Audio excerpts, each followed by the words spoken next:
Halo semuanya, selamat datang di channel kami ya. Di channel kami kali ini kita akan membahas tentang segala sesuatu pendidikan, terutama di bidang matematika, fisika, dan juga untuk pembahasan ataupun persiapan untuk teman-teman yang ingin masuk ke perguruan tinggi atau kita mempersiapkan tes untuk SNBT ya. Oke. Ini kami akan update secara berkala di kedepannya. Kemudian hari di channel YouTube kami juga membuka sebuah forum untuk teman-teman dan untuk teman-teman berdiskusi, dan kami tentunya akan memfasilitatori kalian ya. Saat kalian berdiskusi, kami juga akan memberikan sebuah wadah untuk kalian bertanya dan menjawab. Ada beberapa fasilitator nanti akan membantu kalian ketika kalian menemukan kebuntuan dalam mencoba mengerjakan sebuah soal-soal. Kita akan masuk ke sesi pertama kita, yaitu tentang dinamika partikel, hukum Newton 1. Ini merupakan salah satu materi yang paling sering keluar di fisika ya, terutama kalau adanya TPA yang sekarang kita siapkan, yang dulunya sering disebut sebagai UN ya. Itu materi dinamika partikel ini adalah salah satu materi yang paling sering keluar. Kenapa? Karena di materi dinamika partikel ini merupakan sebuah materi fundamental atau materi dasar tentang semua arah-arah dari si gaya-gaya ataupun gerak yang berlaku pada segala macam benda yang berada di muka bumi ini. Oke. Nah, jadi dinamika partikel ini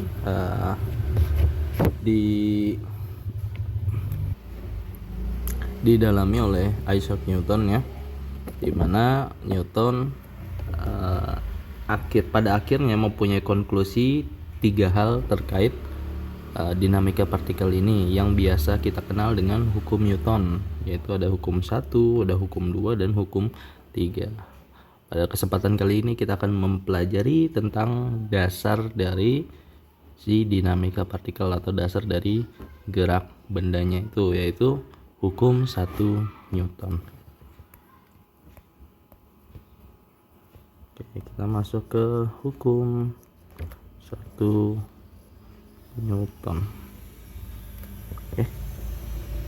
Hukum 1 Newton menyatakan bahwa jika tidak ada resultan gaya yang bekerja pada benda, maka benda akan tetap diam ataupun tetap bergerak dengan kecepatan konstan. Artinya apa? Artinya jika tidak ada resultan gaya yang bekerja pada suatu benda, atau jika resultan gayanya sama dengan 0 di suatu benda, maka benda tersebut yang tadinya misalkan bendanya diam, benda akan tetap diam.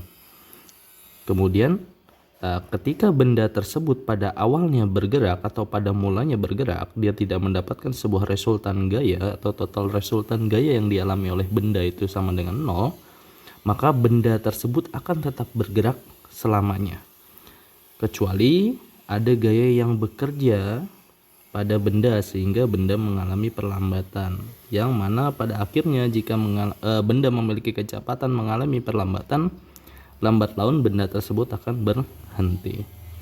Oke, jadi dapat kita simpulkan di sini di hukum 1 Newton, secara matematisnya dapat kita tuliskan, atau secara intinya dapat kita tuliskan bahwa sigma F sama dengan 0, atau total gaya yang bekerja pada suatu benda itu sama dengan 0. Kemudian karena sigma F nya sama dengan 0, maka V nya akan bernilai konstan atau tetap. Kemudian apa yang terjadi jika kecepatannya konstan atau tetap? Jika kecepatannya konstan atau tetap pada suatu benda, maka kita dapat simpulkan bahwa percepatan benda akan sama dengan 0. Oke, apa maksudnya percepatan benda sama dengan 0? Artinya benda tidak dapat meningkatkan kecepatannya atau benda tidak dapat menurunkan kecepatannya. Benda mengalami kelajuan yang tetap. Oke, kita ambil di sini sebuah contoh ya. Contoh dari paket soal SNMPTN ya. Salah satunya balok yang beratnya W ditarik sepanjang permukaan mendatar. Oke, ini kita tarik dulu ke atas, kita perbesar sedikit. Permukaan mendatar dengan kelajuan konstan V oleh gaya F yang bekerja pada sudut theta terhadap horizontal. Besar gaya normal yang bekerja pada balok oleh permukaan adalah, oke. Di sini kita dapat simpulkan bahwa ini akan penggunaan dari hukum 1 Newton. Kenapa penggunaan dari hukum 1 Newton? Karena di sini dijelaskan bahwa kelajuan benda konstan. Artinya apa? Artinya V-nya atau kelajuannya tetap konstan.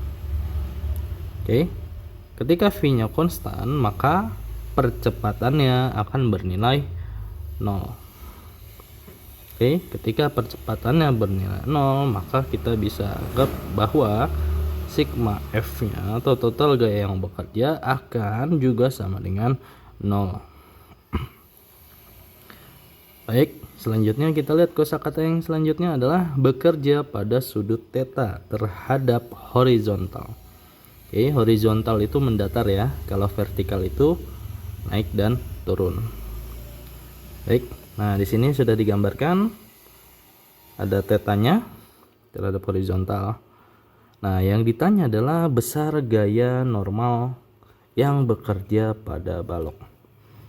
Oke, gaya normal apa sih Kak? Gaya normal adalah gaya yang bekerja pada benda. Oke, ini ada balok nih, kita gambar ulang baloknya. Oke, balok ini kan mempunyai massa ya. Si balok ini dia mempunyai massa. Massanya sekian kilogram. Oke, nah kalau kita lihat di dunia ini semua benda yang ada di bumi itu tertarik oleh yang namanya gravitasi bumi atau percepatan gravitasi bumi, sehingga si kotak tersebut dia mempunyai satu titik gaya ke arah bawah. Oke, jadi bendanya ini ditarik oleh percepatan gravitasi bumi, arahnya kenapa ke bawah Kak? Karena arah gravitasi bumi itu menuju pusat inti bumi, sehingga kalau kita menganggap benda ini ada di permukaan, maka dia akan tertarik ke bawah, tertarik ke arah pusat bumi. Oke, di sini ada yang namanya W atau bisa kita sebut gaya berat. Gaya berat. Oke. Kalau kita hanya mempunyai gaya berat saja, otomatis benda akan tertarik ke bawah. Lalu kenapa bendanya bisa diam di atas permukaan bumi, tidak terlelap di dalam bumi atau tenggelam ke dalam bumi? Karena ada satu gaya lagi yang bekerja yang arahnya berlawanan arah dengan gaya berat. Apa ya gayanya tersebut? Gaya tersebut adalah gaya normal. Jadi gaya normal adalah gaya yang bekerja pada suatu benda dari ujung benda, dari sini garis benda ini dengan permukaan alasnya. Oke, nah jadi di sini bisa kita arah garis ke atas, ini ada gaya normal. Oke. Berapa besarnya gaya normal? Besarnya gaya normal harus sama dengan besarnya gaya yang menuju ke bawah. Atau besarnya total gaya yang ke atas harus sama dengan total gaya yang ke bawah. Kenapa? Karena balok tersebut diam di atas permukaan bumi, sehingga balok tersebut dapat kita asumsikan bahwa gaya yang bekerja di balok tersebut adalah 0 atau sama dengan 0.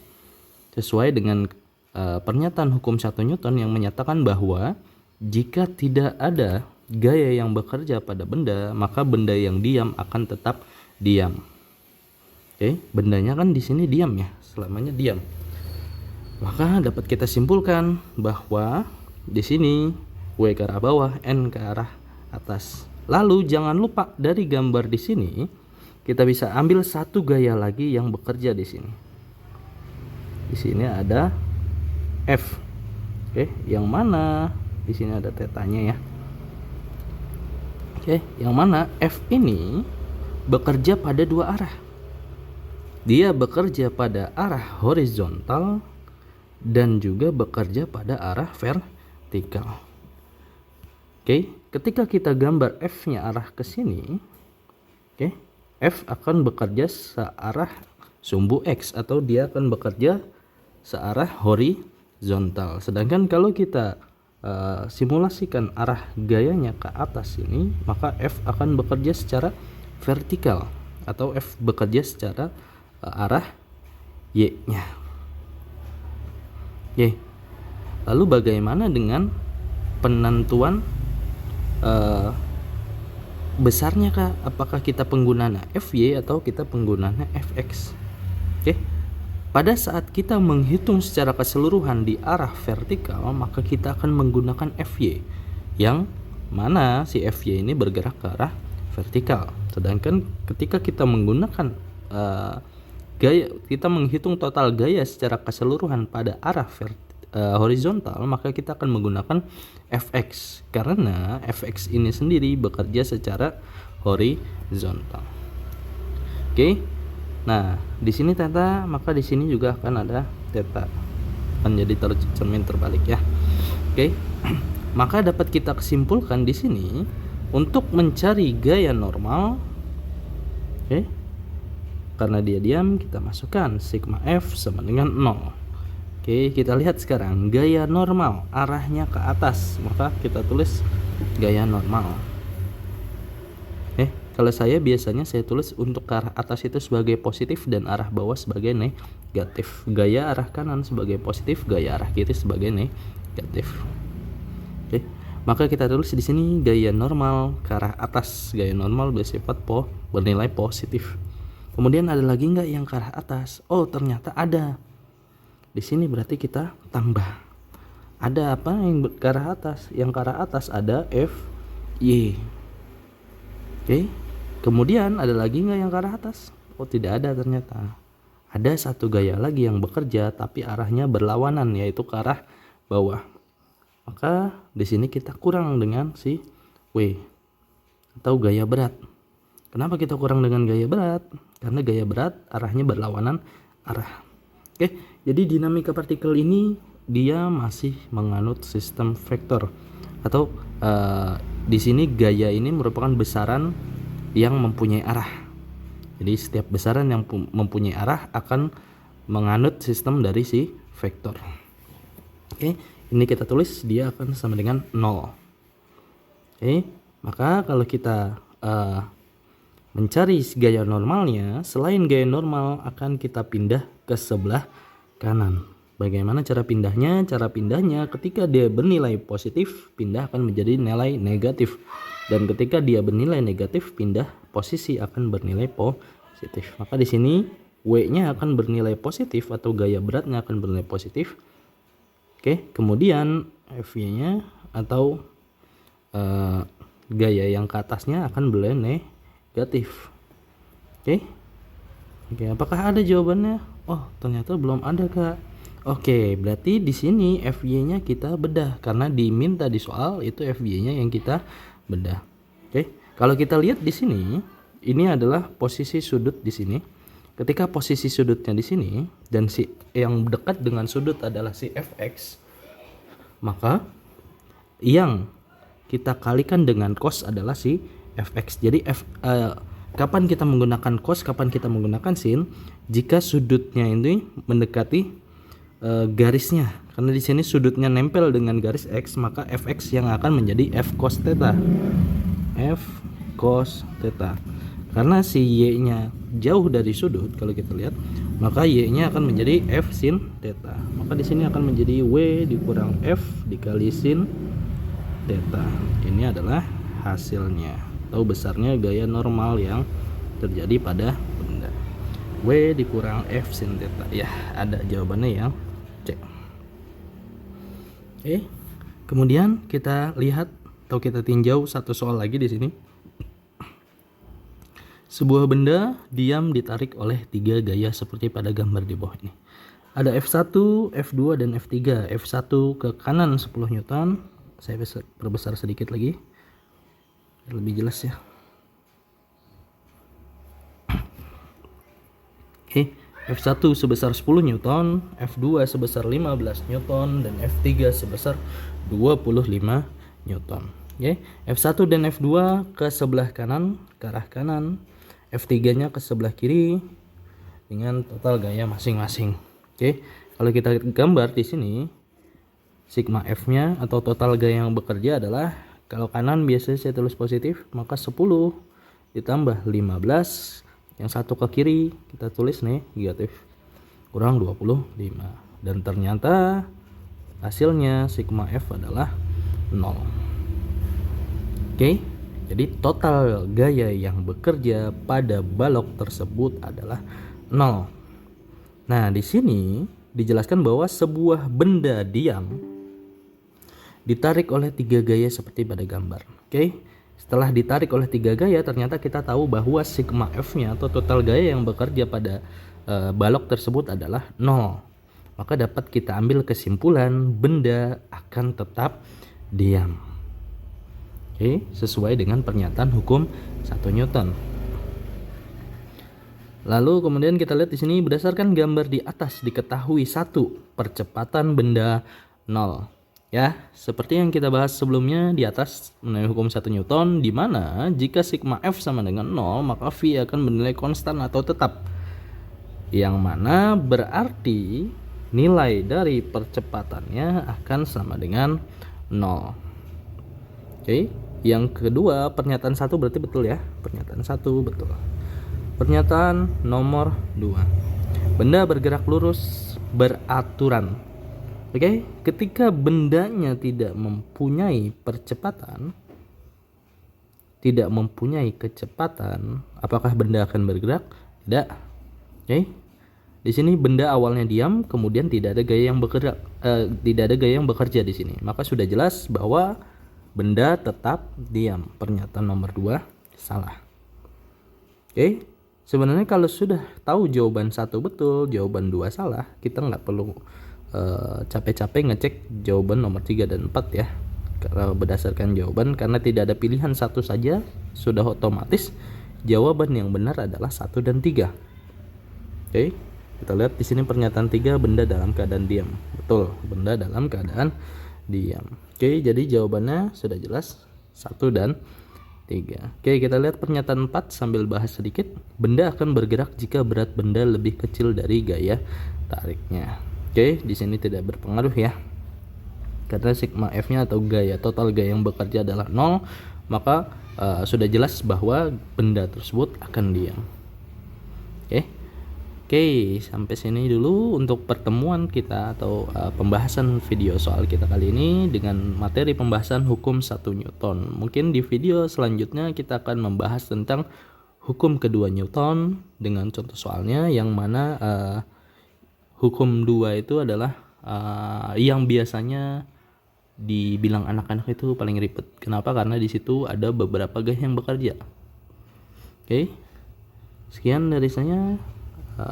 Kurang lebihnya mohon maaf. Sampai ketemu di video kita selanjutnya. Bye bye.